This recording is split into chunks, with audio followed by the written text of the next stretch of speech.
Hello friends, कैसे हैं आप सब लोग। मैं प्रमोद श्रीवास्तव अपने यूट्यूब चैनल इम्प्रूवमेंट क्लासेस में आपका स्वागत करता हूं।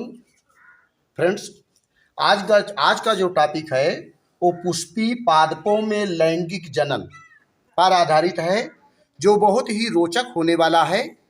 कृपया आप लोग शुरू से अंत तक बने रहिएगा और यदि हमारा ये टॉपिक आपको पसंद आए तो कृपया हमारे चैनल को सब्सक्राइब करिएगा, वीडियो को लाइक करिएगा। बिना देरी किए हुए हम अपने टॉपिक की शुरुआत करते हैं।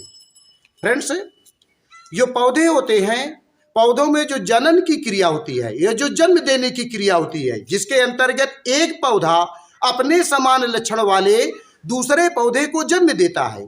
जन्म देने की यह क्रिया जनन कहलाती है। तो पौधों में जनन दो प्रकार का होता है, एक अलैंगिक जनन, दूसरा होता है लैंगिक जनन। जो अलैंगिक जनन होता है वो पौधे के पुष्प को छोड़ करके शेष दूसरे अंगों से नए पौधे का जन्म होता है, वो अलैंगिक जनन होता है, जिसकी चर्चा हम लोग आज के इस टॉपिक पर नहीं कर रहे हैं, क्योंकि आज का टॉपिक है पुष्पी पादपों में लैंगिक जनन। जो लैंगिक जनन होता है उसका संबंध पुष्प से होता है। पुष्प, पौधों के पुष्पी भाग में परागण की क्रिया होती है, फिर निषेचन की क्रिया होती है, बीज का निर्माण होता है और उस बीज से नए पौधे का जन्म होता है। तो ये पुष्पी पादपों में लैंगिक जनन, इसमें जो है जो पौधे का पुष्प होता है वो उसकी महत्वपूर्ण भूमिका होती है। तो पुष्प जो होता है वो पुष्प से परागण की क्रिया होती है पुष्प के जनन भाग में, इसलिए पुष्प को जो है जनन अंग कहा गया है। पुष्प को जनन अंग कहा गया है। अब इसमें जो आप चित्र देख रहे हैं, यह चित्र एक आदर्श पुष्प का है।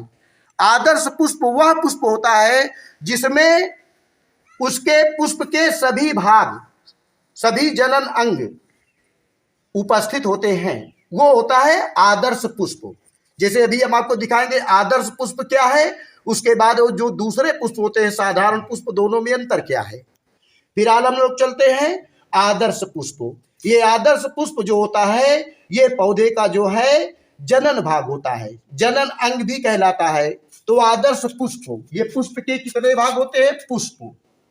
सबसे पहले कम करते हैं पुष्प। ये पुष्प जो है पौधे का जनन भाग होता है। पुष्प के कितने भाग होते हैं, आइए हम लोग इसके बारे में चर्चा करते हैं। ये पुष्प होता है, पुष्प के दो मुख्य भाग होते हैं। जैसा कि हमने आपको बताया है कि पुष्प जो है पौधे का जनन भाग होता है।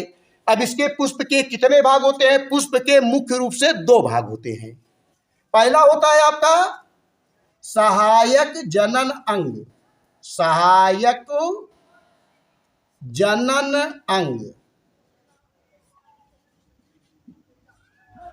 और दूसरा भाग होता है मुख्य जनन अंग, मुख्य जनन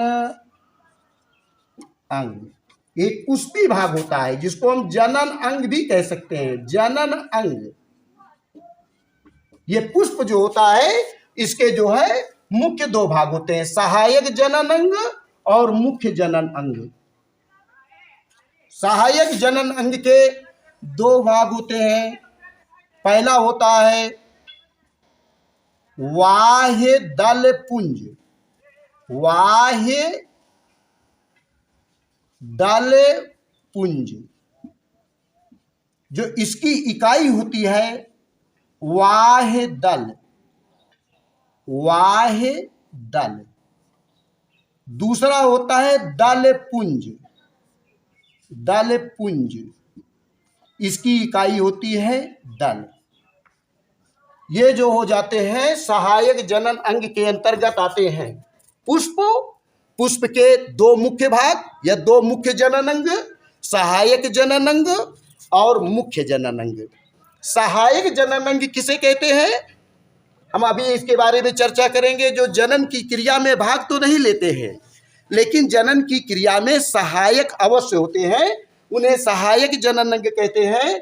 इसके अंतर्गत बाह्य दल पुंज और इसकी एक इकाई जो होती है वाह दल। दूसरा होता है दल पुंज, जिसकी एक इकाई होती है दल।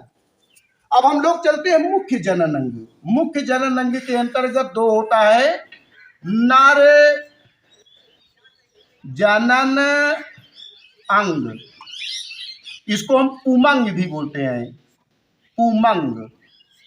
इसकी इकाई जो होती है पुमंग, नर जनन अंग। दूसरा होता है मादा जनन अंग, मादा जनन अंग, जिसको बोलते हैं जायांग।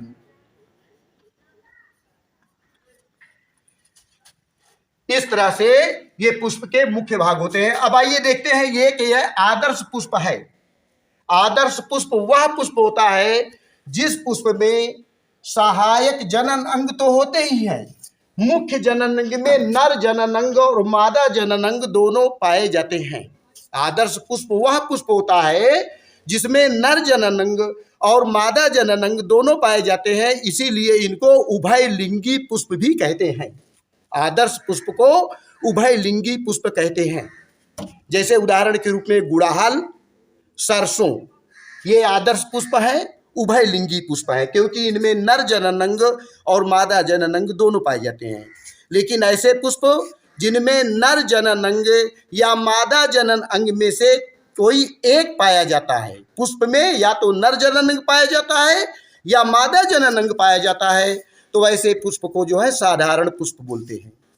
हम लोग आदर्श पुष्प के बारे में चर्चा कर रहे हैं। जैसा कि आप देख रहे हैं सहायक जनन अंग के अंतर्गत वाह दल पुंज, वाह दल पुंज आपका ये है, वाह दल पुंज। ये एक पतली पत्ती के आकार का होता है, हरे रंग का होता है। पुष्प के अनुसार इसकी संख्या कई हो सकती है। अब ये जो है, इसकी जो एक इकाई है इसको वाह दल बोलते हैं, और जो कई इकाइयों के मिलने से पूरा समूह बनता है इसको वाह दल पुंज बोलते हैं। तो वाह दल पुंज ये है।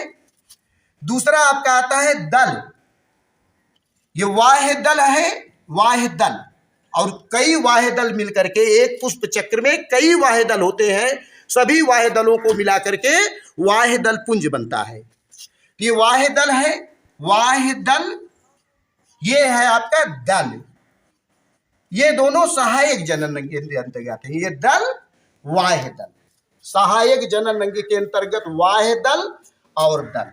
वाह दल की बनावट इस प्रकार होती है, जैसे ये आपका पुष्पासन है और इसमें जो है ये वाह दल होते हैं, जिनकी संख्या कई हो सकती है, 3 या 4।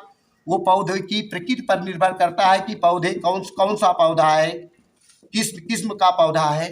वाह दल होता है। ये प्रायः हरे रंग के होते हैं, पत्ती सदृश रचना होती है। ये बाकी जो पुष्प चक्र होते हैं, पुष्प के जितने भाग हैं सब मिल करके पुष्प चक्र कहलाते हैं। तो ये पुष्प चक्र को सहारा देता है, थोड़ा ये कड़ा भी होता है।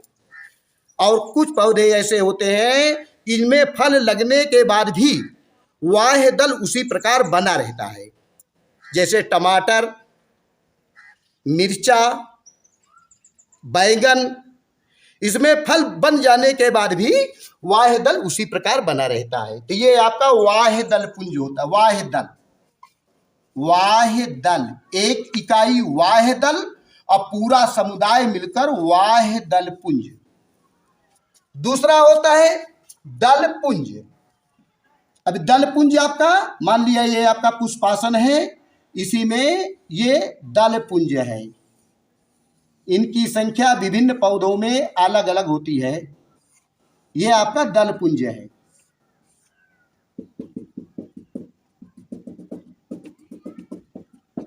दल पुंज, दल पुंज,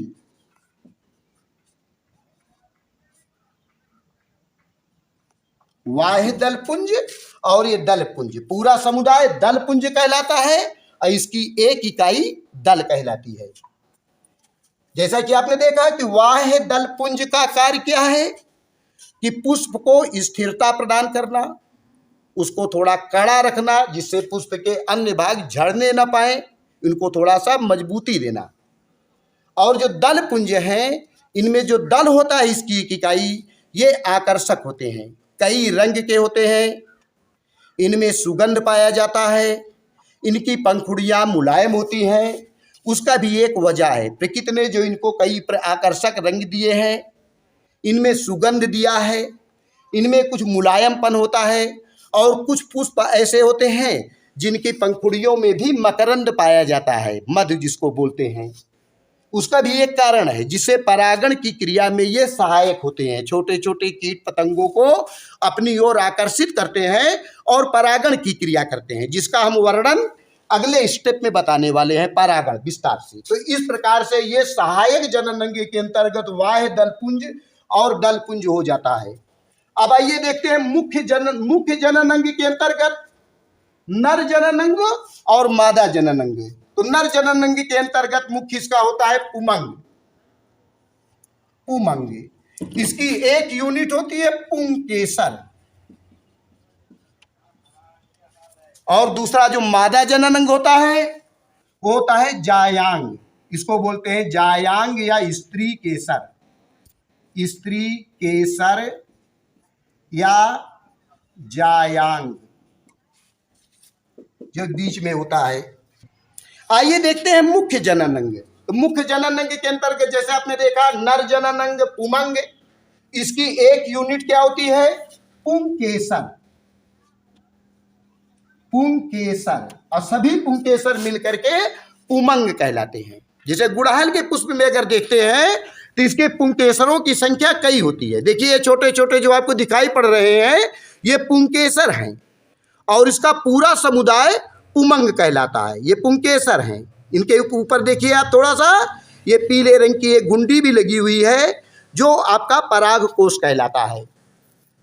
आइए देखते हैं ये आपका पुमंग, जिसको हम पूरे समूह को पुमंग बोलते हैं, इसकी एक यूनिट पुंकेसर होती है।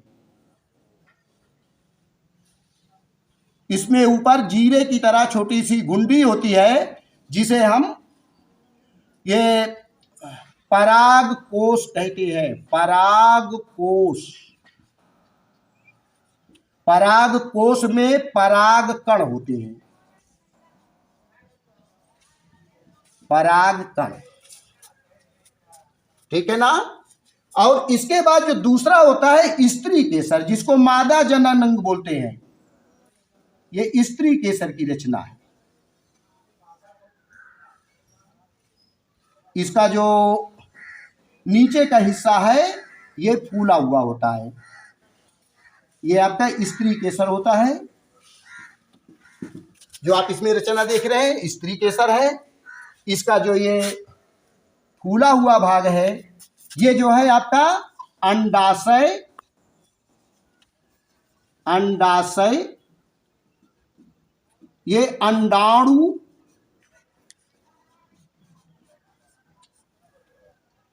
ये वर्तिका, और सबसे ऊपर का हिस्सा वर्तिकाग्र, वर्तिकाग्र। ये आपका नर जननांग, नर जनन अंग। ये आपका मादा जनन अंग। ये आपका नर जननांग, मादा जननांग। नर जननांग के अंतर्गत ये होता है पराग नलिका, पराग नलिका, ये पराग कोश।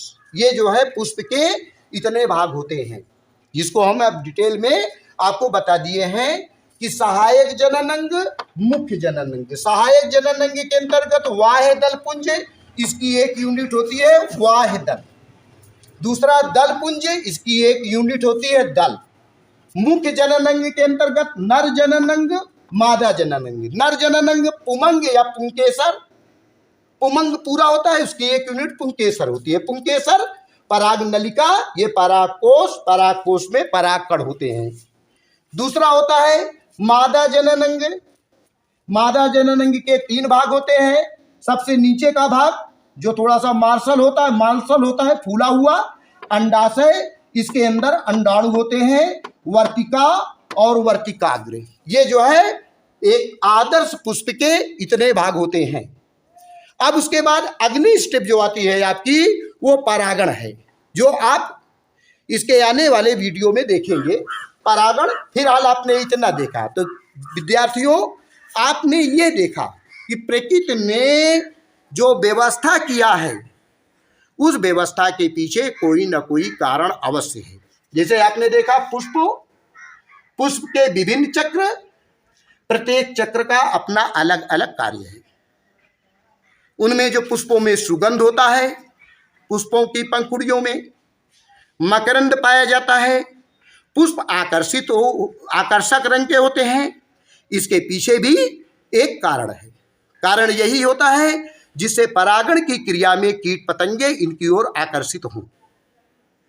और इसी से रिलेटेड दूसरा स्टेप आपका बन जाता है अब परागण की क्रिया। क्योंकि ये जो पुष्पी पादपों में लैंगिक जनन, ये 3 हिस्सों में बटा हुआ है। पहले हिस्से में हमने बांटा है, पहले बात आप पुष्पी पादप, आदर्श पुष्प क्या है और पुष्प के कितने भाग होते हैं, इन भागों के कार्य क्या है, आज आपने इनका विस्तार से देखा। कल वाले हिस्से में आप लोग देखेंगे या अगले वीडियो में कि परागण क्या है, परागण कैसे होता है, ये कितने प्रकार का होता है और इनमें लाभ और हानि क्या है, इसका महत्व क्या है। फिर तीसरे में आप देखेंगे वो निषेचन की क्रिया होती है, परागण के बाद और बीज बनने की संपूर्ण क्रिया। ये 3 हिस्सों में बटा हुआ है। आज आपने जो है पुष्प और पुष्प के विभिन्न भाग और इनका महत्व इसको देखा। उम्मीद है ये आपको हमारा वीडियो पसंद आया होगा। यदि पसंद आया तो हमारे चैनल को कृपया सब्सक्राइब करें। धन्यवाद।